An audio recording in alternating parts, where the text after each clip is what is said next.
जय श्री राम।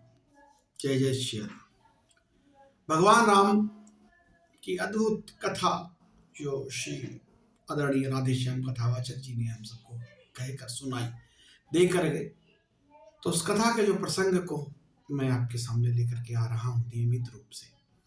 इस तीसरे भाग में आज भगवान के बाल रूप का वर्णन लेकर के मैं आपके पास आया हूं।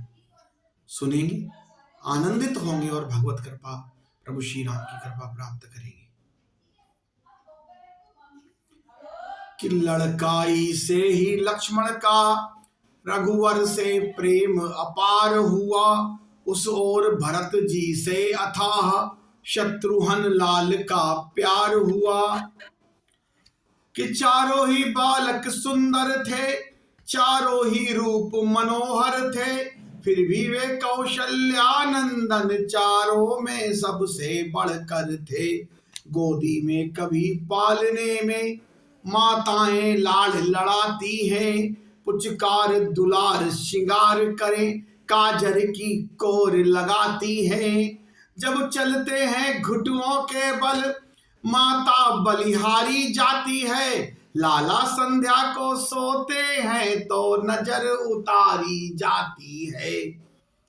कि उंगली के बल जब खड़े हुए तो करते हैं किलोल चारों, पग से चलते हैं ठुमक ठुमक मुख से तो तले बोल चारों। चंदा को कभी मांगते हैं परछाई कभी पकड़ते हैं, जब भी जैसी हट पड़ जाए फिर नहीं मनाए मनते हैं। कि दिन प्रतिदिन बढ़ने लगे चारों राजकुमार, पुरनारी शोभा निरख होती थी बलिहार। कि कहती थी सब परस्पर देखो तो यह रूप, नखशिक सुंदरता भरे कैसे सुघड़ अनूप। तलवे उंगली एड़ी रेखा बलिहारी पंजों पोरों के, तारे से उजियारे प्यारे नख तो निरखो चित चोरों के।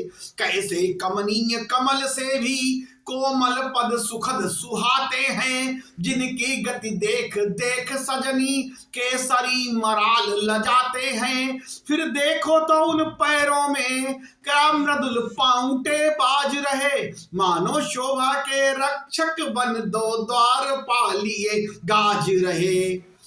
कि उदर नाभि तक मणिमाला कुंडली मार चौकोर हुई, मानो लक्ष्मी की पूजा में दीपावली चारों ओर हुई। बहिना उस उदर त्रिवेणी तट वक्षस्थल अति जय प्यारे हैं, पृष्ठतल ऐसा है सुडौल मानो कच्छप अवतारे हैं। नवनिधिता कोमलता शुचिता सुंदरता पूर्ण हाथ देखो, उस जगह प्रकृति से मिले पांच तत्वों को एक साथ देखो। आजानुबाहु कंधे विशाल कमनीय कंठ कंठे वाला, फिर वहीं देख लो तो बहिना क्या डाला है डोरा काला। जन सुखद मनोहर चारु चिबुक अरुणारे अधर सुहाए हैं, जिनकी लाली को देख देख लाखों ही लाल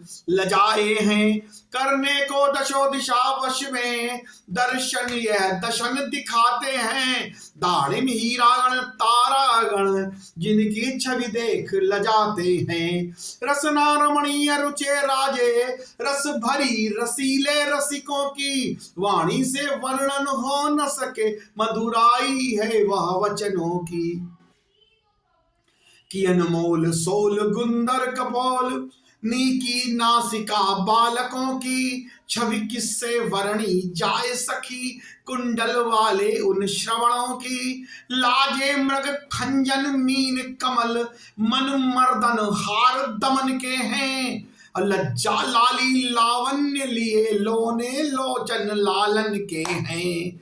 और बड़भागी भाल विशाल सखी भूपति के चिन्ह बताता है, और चंदन जगवंदन नंदन का मर्यादा धर्म सिखाता है। और काले मत वाले घुंघराले क्या सुंदर केश सुहाते हैं, जिनमें रजनी घन काक पक्ष भौरे भुजंग शर्माते हैं। हाथों में धनुष बाण सोहे रघुवंशी दशरथ नंदन के, सरयू के तीर नित्य दर्शन हो जाते हैं जगवंदन के।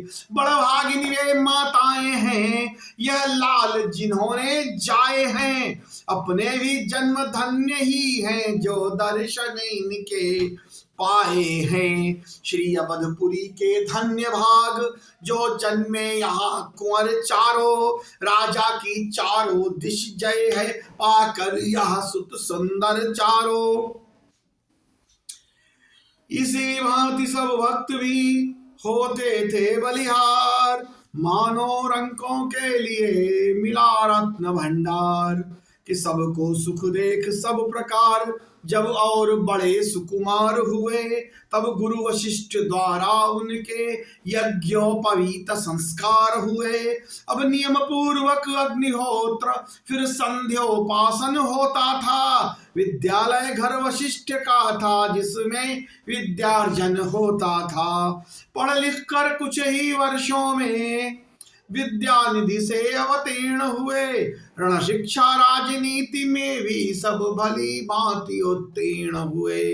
तब लगे सिखाने गुरु इन्हें विज्ञान विवेक योगियों का, उस ऊंचे पद पर पहुंचाया जो पद था तत्वदर्शियों का। बोले अंतिम ज्ञान है आत्मिक यथार्थ, गुरुमुख से जिसने सुना जीवन हुआ कृतार्थ। पांच तत्व दश इंद्रियां हैं सर्वत्र समान, देह सदा ज्ञान है देही जिसमें ज्ञान। दश पंच मध्य चैतन्य एक जिसका प्रकाश सारों में है, जैसे दिनकर का गुप्त तेज चंद्रमा और तारों में है।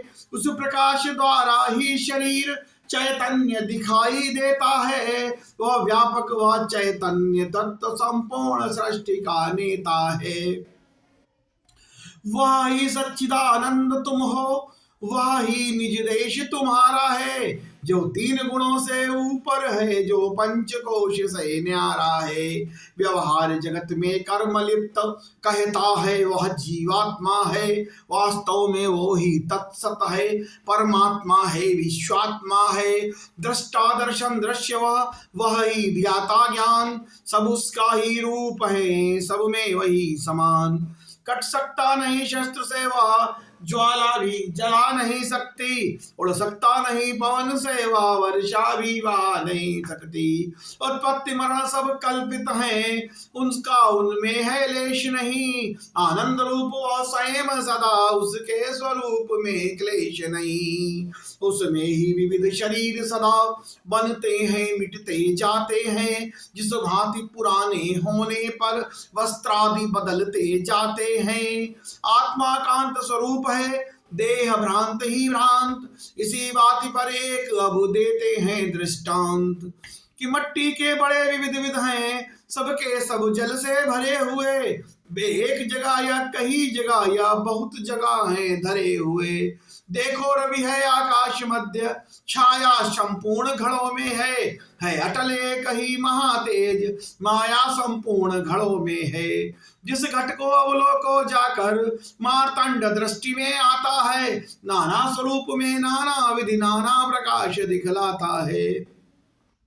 अच्छा अब घड़ा टूटता है, गल गया सहारा नहीं रहा, सूरज भी है छाया भी है, पर वह उजियारा नहीं रहा। इसी भांति संसार में घट रूपी है देह, छाया रूपी जीव का यह निश्चित ही गेह। श्री सूर्य रूप है एक ब्रह्म, जो सब पर तेज डालता है, यद्यपि अव्यक्त अर्थात वही पर नाना रूप भासता है। जो घड़ा टूटता जाता है वह सब मट्टी ही मट्टी है, छाया फिर दृष्टि नहीं आती, यही धोखे की टट्टी है। वास्तव में सूर्य देव भी हैं, छाया भी कहीं नहीं जाती, ऐसे ही ब्रह्म एक रस है, माया भी कहीं नहीं जाती। छाया का आना जन्म हुआ, जाना मरना कहलाता है। सोचो तो जन्म न मरण कही सब स्वप्न दृष्टि में आता है। इसी भांति संसार का चलता है सब काज, यहाँ न कोई प्रजा है और न है नरनाज।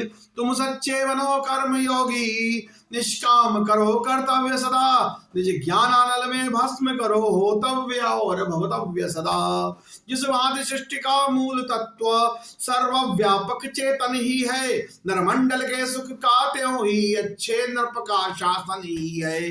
प्राकृतिक चक्र जब चलते हैं, थल को तब जल कर देते हैं। राजाओं के भी सिर फिरते तो थल पुथल कर देते हैं।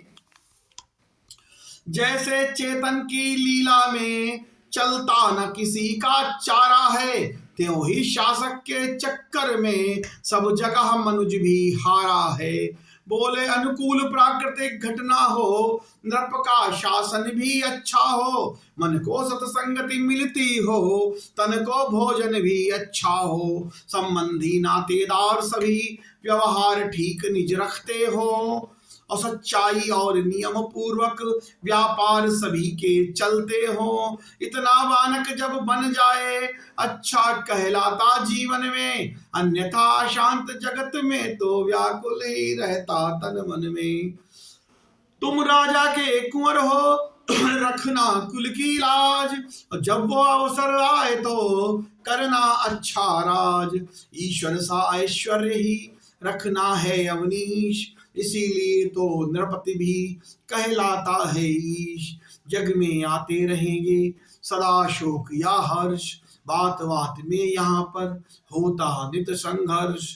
ऐसे संग्राम अखाड़े में वे पहलवान लड़ सकते हैं, जो समय समझ झड़ सकते हैं, कुछ समय निहार पढ़ सकते हैं। इन सब घटनाओं में रहकर मस्तिष्क हृदय भी ठीक रहें, शारीरिक तथा मानसिक सब अवयव आशय भी ठीक रहें। तब हो सकता है महाकार्य, तब कर्मवीर कहलाओगे। जब उसके पहले ज्ञानवान गंभीर धीर बन जाओगे। ऐसा बनने का मार्ग यही निष्काम हृदय करना होगा। परहित कर्तव्य लक्ष्य रख कर निज स्वार्थ कल्प रखना होगा। सुख दुख सामने आए तो वह धर्म देह के समझो, नाटकशाला जैसे दिखाओ इस सारी जगती को समझो। अपने स्वरूप को आत्मा को निर्लिप्त समझते रहो सदा, वो अमर और अविनाशी है, ये दृढ़ता रखे रहो सदा। बाल्यावस्था की यह शिक्षा छात्रों की बड़ी कमाई है, संक्षेप रूप में इसीलिए गुरु गीता तुम्हें सुनाई है। नित्य प्रति एकांत में करना थोड़ा ध्यान, सर्वव्यापक शक्ति से लेना यह वरदान। कि इस प्रकार जब हो चुका शिक्षण और सुधार, राजकाज करने लगे चारों ओर राजकुमार। कि घोड़ों पर चढ़कर रघुवंशी बाहर जिस समय निकलते थे, उस समय झुंड के झुंड लोग दर्शन के लिए उमड़ते थे। इस ओर अयोध्या के वासी यह सुंदर रूप हेरते थे, उस ओर विमानों पर बैठे सुरगण इस भांति टेरते थे। कि भक्त जनों के पूरे होंगे अब तो सारे काम, थोड़ा रूप जगत या सारा शासन रूप ललाम। सियावर रामचंद्र की जय। जय श्री राम। मित्रों, भगवान की शिक्षा गुरुकुल की पूरी होती है। अब अगले खंड में हम फिर आपके पास अगली कथा का भाग लेकर आएंगे। तब तक के लिए आज्ञा दीजिए। भगवान श्री राम, माता जानकी, प्रभु हनुमान सब पर कृपा बनाए रखें। जय श्री राम। जय जय श्री राम।